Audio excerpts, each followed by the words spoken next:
A tandem ended the speculation on whether or not they will run side by side in the upcoming elections. Meanwhile, supporters of an aspirant organized a movement to show that not everyone in that locality are die-hard supporters of a particular political clan. All these stories and more in tonight's political wrap-up by Daniel Manalastas. Just last week, presidential aspirant Ferdinand Bongbong Marcos Jr.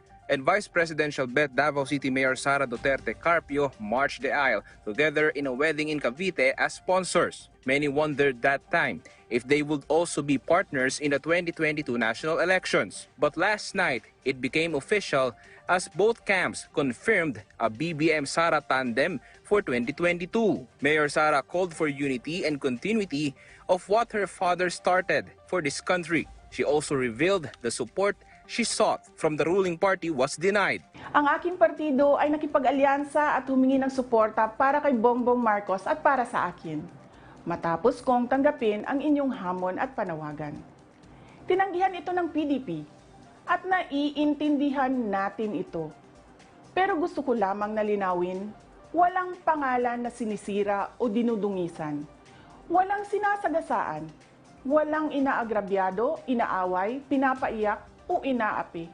Marcos Jr. said this was their supporters wanted all along. He added that they both agreed to push for unified leadership if they win in the elections and continue the good projects of the Duterte administration. Meanwhile, Mayor Sara also accepted the chairmanship of Lakas CMD. This was confirmed by her spokesperson, Mayor Cristina Frasco. Meanwhile, the People's Reform Party adopted Mayor Sara as their vice presidential candidate. They are also pushing for the candidacy of former presidential spokesperson Harry Roque.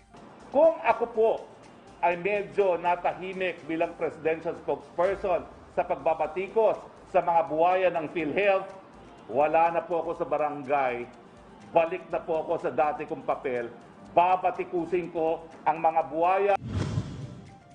Presidential aspirant Vice President Leni Robredo gave a message in the launching of the Davao for Leni Movement. It was also attended by her vice presidential candidate, Senator Kiko Pangilinan. Mahaba-haba pa ang labang ito pero tuloy lang tayo. Sabi ko nga, tumindig kayo dahil kasama nyo rin akong titindig para sa tama, mabuti at makatarungan. Tiwala akong kayang-kaya nating marating ang Pilipinas na pangarap natin. Presidential bet Yodi de Guzman along with labor groups led the anniversary commemoration of the laborers who died in the construction of the Manila Film Center. De Guzman said this is a reminder to the public of the tragic incident during the time of late President Ferdinand Marcos. Aside from solving corruption and fixing the bureaucracy, presidential aspirant Panfilo Lacson is also serious in addressing climate change. Lacson said part of his plan is to carry out good carbon emission testing. Presidential bet Manny Pacquiao committed to help poor people free from poverty if won in the 2022 elections. Ang focus natin, within 4 to 5 years, wala ka nang makitang squatter, especially in Metro Manila.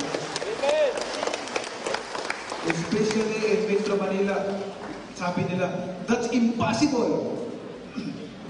In a corrupt mind thinking, that's impossible. O, diba? In a corrupt mind thinking, that's impossible. But within God, all things are possible. Daniel Manalastas reporting for PTV Election TV.